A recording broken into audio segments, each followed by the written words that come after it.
अब हम लोग क्वेश्चन वाइस प्रेसिडेंट पर देखेंगे। तो एक चीज कंफर्म कर लेते हैं कि पहले जो वाइस प्रेसिडेंट होते हैं वो चेयरमैन किसके होते हैं? राज्यसभा के होते हैं।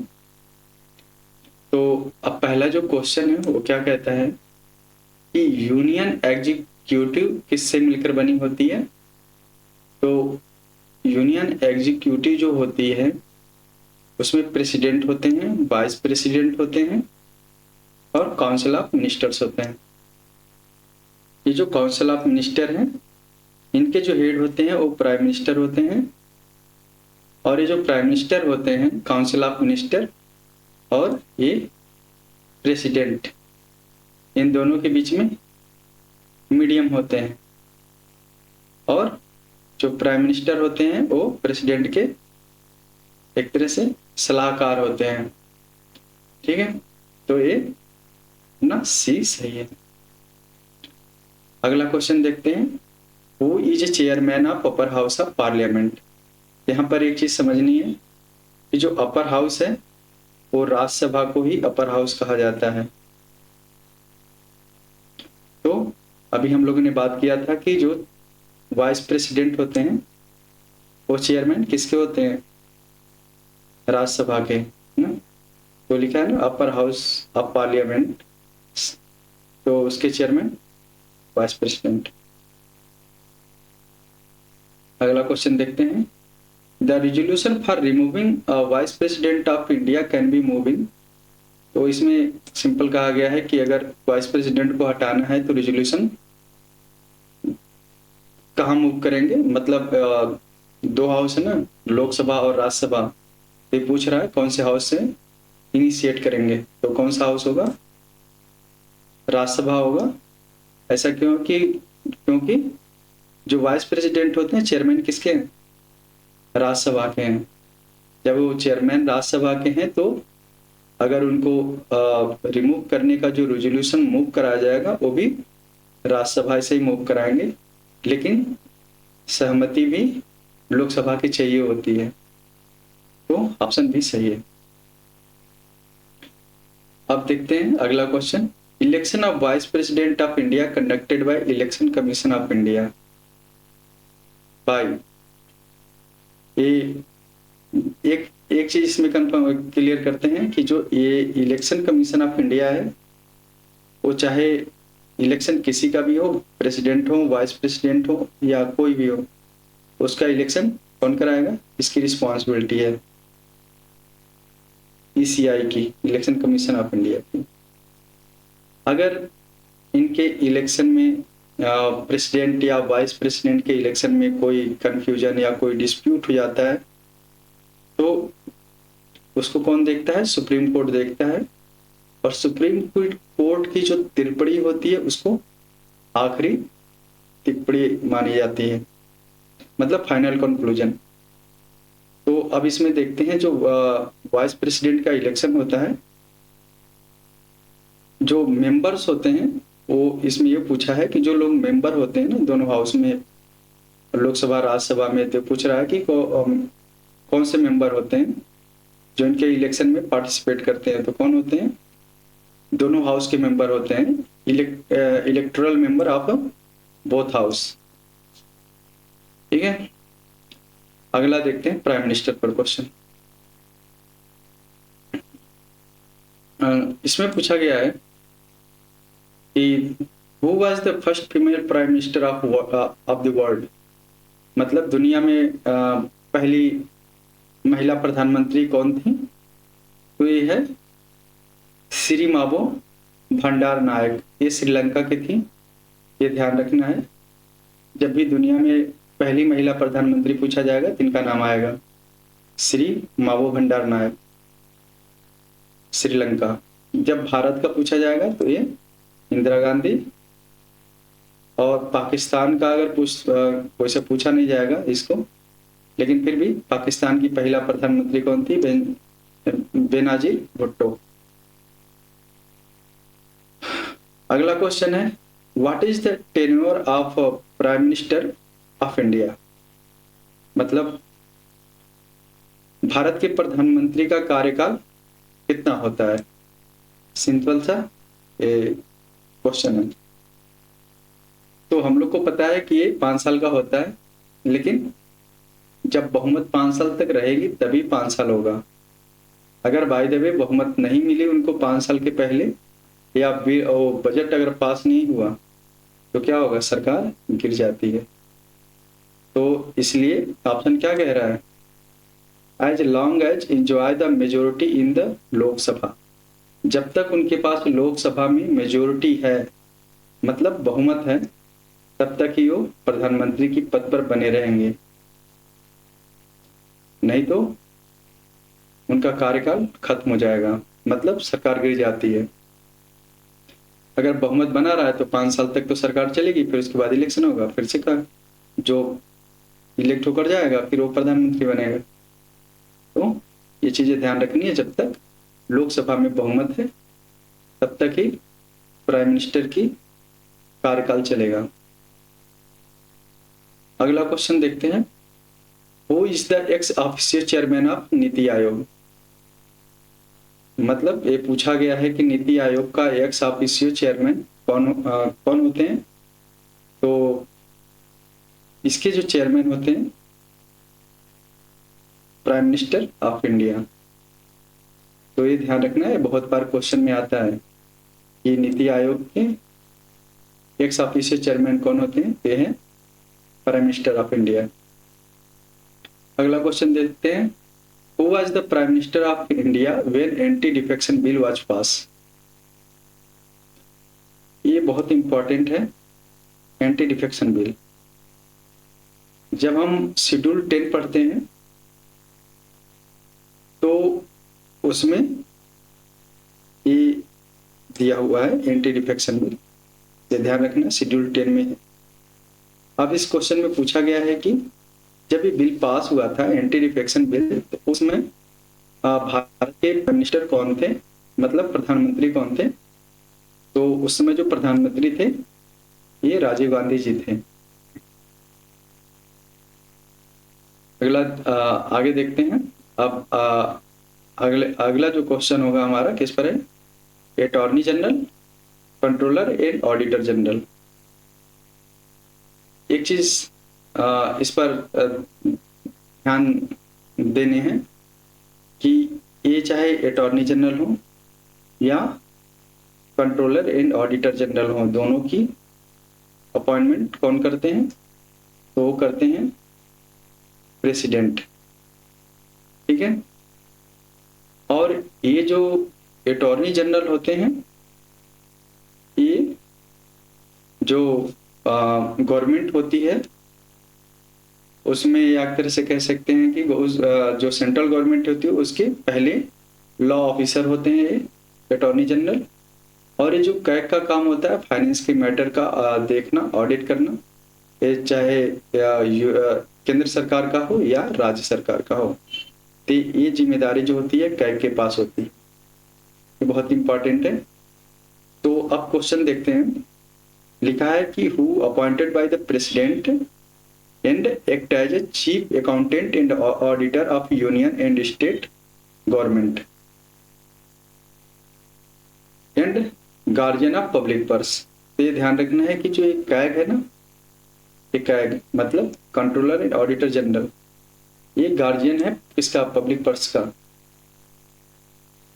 तो इस क्वेश्चन का जो आंसर है सीधा सा ये कह रहा है कि जिसको प्रेसिडेंट अपॉइंट करते हैं, जो चीफ अकाउंटेंट ऑडिटर है तो केंद्र का और राज्य का, और ये क्या है, पब्लिक पर्स का गार्जियन है। मतलब ये पूछ रहा है कि कौन है, तो है कैग, अभी जिसकी हम लोग बात कर रहे थे। अब अगला क्वेश्चन देखते हैं, attorney general advise government on legal matter. एक एक क्वेश्चन में बहुत सारे क्वेश्चन और आंसर हैं, तो ध्यान रखना है कि अटॉर्नी जनरल जो होते हैं वो क्या होते हैं, गवर्नमेंट के लीगल मैटर को ये देखते हैं, ठीक है। और इनको क्या कहा जाता है, फर्स्ट लॉ ऑफिसर कहते हैं इनको। तो ये पूछा गया है कि इन इनकी जो पोस्टिंग है अटॉर्नी जनरल का वो कौन करते हैं एंड कौन इसको हटा सकते हैं अटॉर्नी जनरल को, ठीक है। तो इस इनकी पोस्टिंग और इनको हटा भी सकते हैं, तो कौन करेंगे, प्रेसिडेंट करेंगे।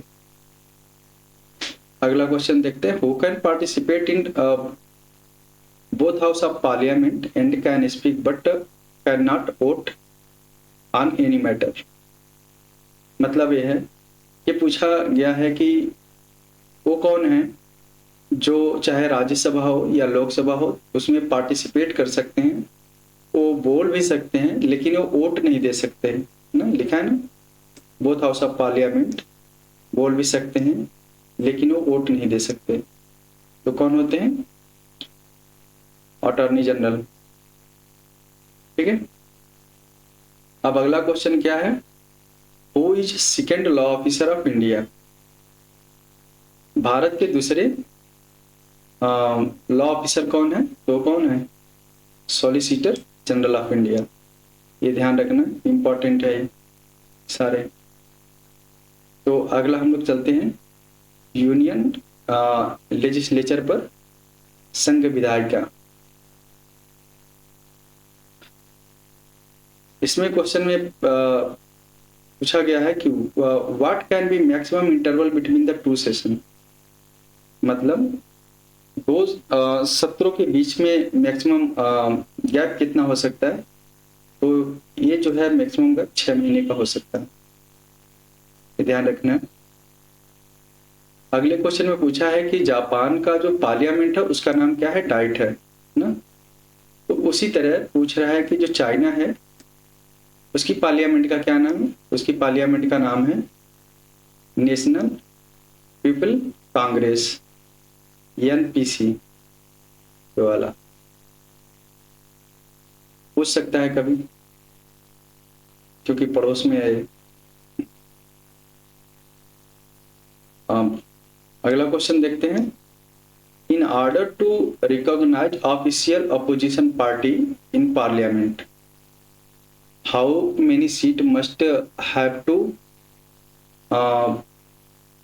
Opposition party. मतलब ये है कि अगर आपको अपोजिशन पार्लियामेंट के अंदर अगर आपको अपोजिशन पार्टी की पहचान करनी है तो वो जो अपोजिशन पार्टी होगी उसके पास कितनी सीट कम से कम होनी चाहिए, है ना। तो इसमें क्या है, अपोजिशन पार्टी के लिए पहली क्राइटेरिया ये है कि वो अपोजिशन पार्टी तभी बनेगी अगर उसको 1/10 ऑफ टोटल स्ट्रेंथ, मतलब जितनी पूरी सीट है ना उसका 1/10 अगर सीट उनके पास है तो वो अपोजिशन पार्टी मानी जाएगी। ओके, मतलब एग्जाम्पल के तौर पर समझ लेते हैं, मान लीजिए पूरी सीट अगर 100 है, ठीक है, अगर किसी पार्टी ने अगर 10 सीट हासिल कर लिए पार्लियामेंट में तो क्या होगी, अपोजिशन पार्टी बनेगी, ठीक है, उसको अपोजिशन पार्टी के तौर पर जाना रिकॉग्नाइज किया जाएगा, ठीक है। अगला देखते हैं, मतलब एक तरह से कह सकते हैं इस क्वेश्चन में 10% चाहिए, टोटल सीट का अगर 10% है तो अपोजिशन पार्टी होगी। अगर नेक्स्ट क्वेश्चन देखते हैं, Indian parliament consist of, Indian parliament किससे मिलकर बनती है, तो कौन होते हैं इसमें, प्रेसिडेंट होते हैं, राज्यसभा होती है, लोकसभा होती है, ये ध्यान रखना है। ये प्रेसिडेंट, राज्यसभा और काउंसिल ऑफ मिनिस्टर तो इन्हीं में आ जाते हैं, सब लोकसभा राज्यसभा में। अब हम नेक्स्ट देखते हैं, session sitting and parliament proceeding. पहला क्वेश्चन है इसमें कि 0 hour in parliament started afternoon. दो मतलब क्या है कि 0 आवर जो है कब स्टार्ट होता है, दोपहर के बाद शुरू होता है, इसको क्वेश्चन आवर भी कहते हैं, ये ध्यान रखना है। 0 आवर को क्वेश्चन आवर भी कहते हैं, दोपहर के बाद चालू होता है। And member of parliament raise public issue. ये जो 0 आवर का सेशन होता है, इसमें जो एमपी होते हैं वो क्या करते हैं, पब्लिक इशू को उठाते हैं। और एक एडिशनल चीज ये है कि जो मेंबर को बोलने का टाइम दिया जाता है वो सिर्फ 3 मिनट का दिया जाता है।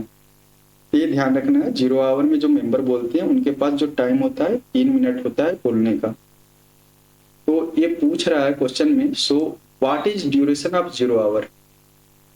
तो 0 आवर का टाइम कितना होता है पूरा, ये होता है 30 मिनट।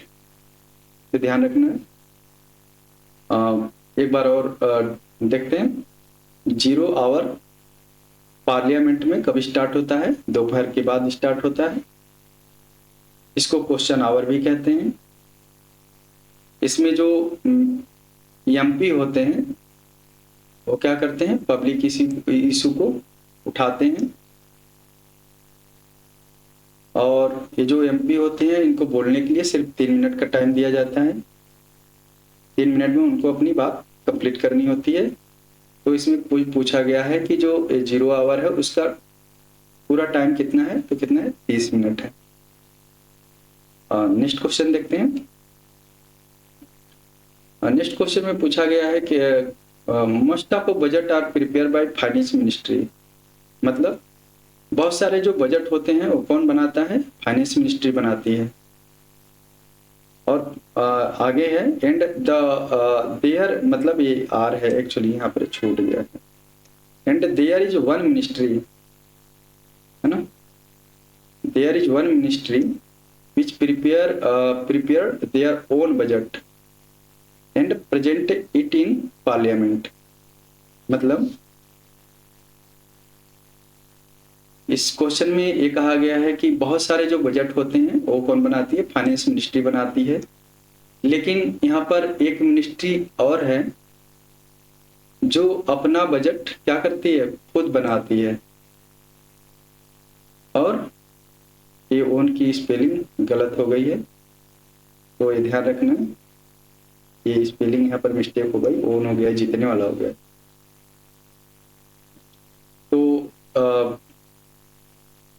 तो ये इसमें बताया गया कि एक मिनिस्ट्री ऐसी है जो अपना बजट खुद बनाती है और पार्लियामेंट में उसको क्या करती है, पेश करती है।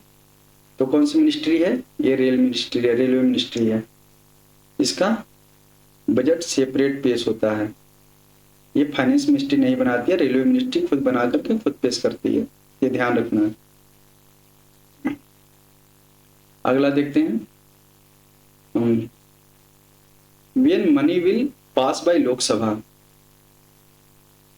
मतलब जब मनी बिल को लोकसभा में पास किया जाता है तो इसको कहाँ भेजा जाता है, सेंट इट राज्यसभा। तो इसको राज्यसभा में भेजा जाता है, राज्यसभा का विचार लेने के लिए। मतलब अगर वो कुछ ऐड करना चाहते हैं तो कर सकते हैं, इस पर अपना मतलब एक व्यू दे सकते हैं। तो आगे लिखा है when Rajya Sabha not return it with in 14 days. मतलब ये है कि जो मनी बिल होता है वो लोकसभा पास करती है, पास करने के बाद इसको राज्यसभा में भेजती है उसके ओपिनियन के लिए राज्यसभा के। अगर राज्यसभा इसको 14 दिन में वापस नहीं करता है बिल को, ठीक है, उसके बाद इसको किसके पास भेज दिया जाता है, प्रेसिडेंट के पास। प्रेसिडेंट के पास साइन होता है और वो पास कर लिया जाता है ना। तो लिखा है so money bill in the parliament can be introduce with the recommendation of. तो जो मनी बिल पार्लियामेंट में इंट्रोड्यूस किया जाता है, किसके रिकमेंडेशंस होता है, वो प्रेसिडेंट के होता है। तो ये ध्यान रखना इंपॉर्टेंट है।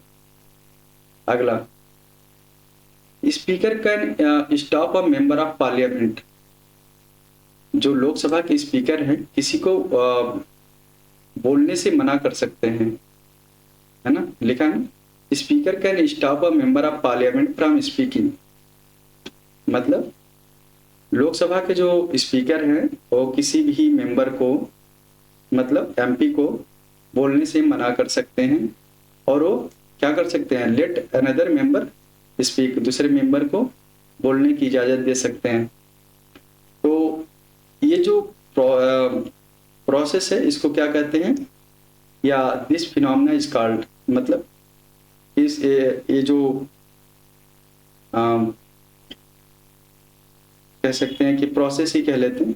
तो इस प्रोसेस को क्या कहते हैं, यील्डिंग फ्लोर कहते हैं, यील्डिंग द फ्लोर, ये ध्यान रखना इंपॉर्टेंट है, यील्डिंग द फ्लोर। अगला देखते हैं, which of the following bill must be pass by each house of parliament by special majority. एक कह रहा है कि कौन सा बिल है जो जैसे कि राज्यसभा लोकसभा दोनों से पास होना स्पेशल मेजोरिटी के साथ जरूरी है। तो कौन सा है, ये है कॉन्स्टिट्यूशनल अमेंडमेंट बिल। अगर कॉन्स्टिट्यूशन में कोई अमेंडमेंट करना है तो जरूरी है कि जो बिल है ये दोनों ही हाउसेस से पास होना चाहिए, सिंगल से नहीं होता है।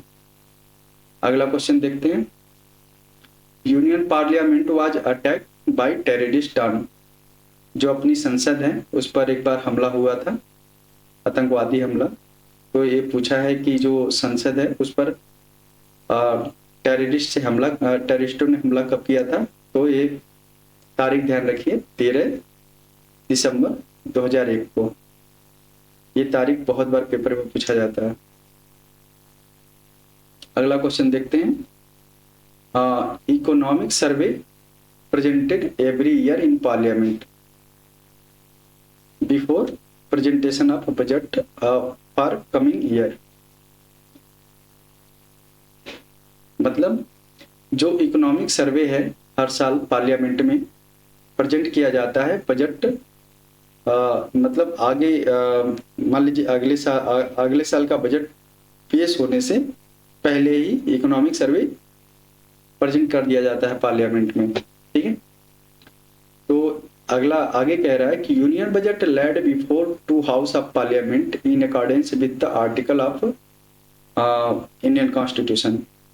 मतलब जो यूनियन बजट है ये एक तरह से आर्टिकल पूछा हुआ है इसमें, ठीक है, यूनियन बजट का। तो किस में दिया गया है, कौन से आर्टिकल में, ये आर्टिकल 112, ये ध्यान रखना इंपॉर्टेंट है, बहुत बार पूछा जाता है।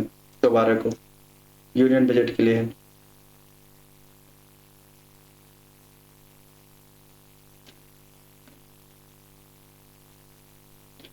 अब इसको देख लेते हैं, एडवोकेट जनरल को, इसको भी देख के खत्म कर लेते हैं। Which one is eligibility of advocate general of state.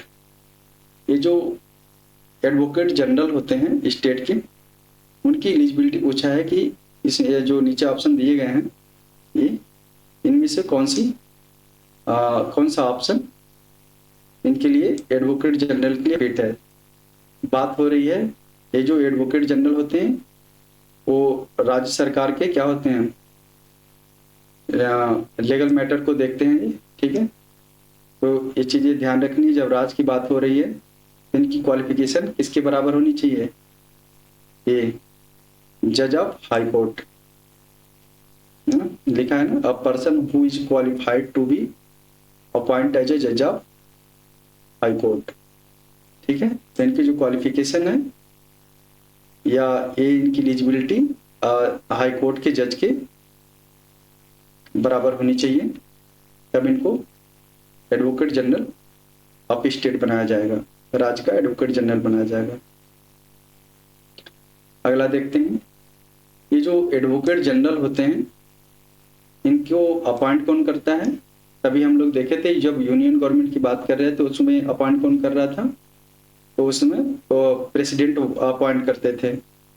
अब जब हम राज्य की बात कर रहे हैं तो राज्य में कौन करेगा, कौन करेंगे, ये होंगे गवर्नर ऑफ स्टेट। तो ये ध्यान रखना है कि जो अटॉर्नी जनरल होते हैं वो यूनियन गवर्नमेंट में होते हैं और एडवोकेट जनरल ये राज्य सरकार में होते हैं। तो जो यूनियन गवर्नमेंट वाले हैं उनको प्रेसिडेंट अपॉइंट करते हैं, जो राज्य सरकार में है उनको गवर्नर अपॉइंट करते हैं। अब अगला क्वेश्चन है, who is a legal advisor of state government, अभी हम लोगों ने बात किया था कि जब स्टेट गवर्नमेंट के लीगल एडवाइजर की बात करते हैं तो कौन होंगे? Advocate general. तो हम लोगों ने यहाँ तक देख लिया है और आशा करते हैं कि आप लोगों को ये क्वेश्चन सेशन अच्छा लगा होगा और आप लोग हमारा चैनल सब्सक्राइब करिएगा और सपोर्ट करिएगा। अगर कुछ सलाह देने का या कुछ अपने विचार को व्यक्त करने का मन करे तो आप लोग इनबॉक्स का इस्तेमाल करिएगा और अपने मैसेज टाइप कर दीजिएगा। तो thank you for watching my video और आप लोग हमारा चैनल से जुड़े रहिए और वीडियो देखते रहिए। Thank you for watching my video. Thank you.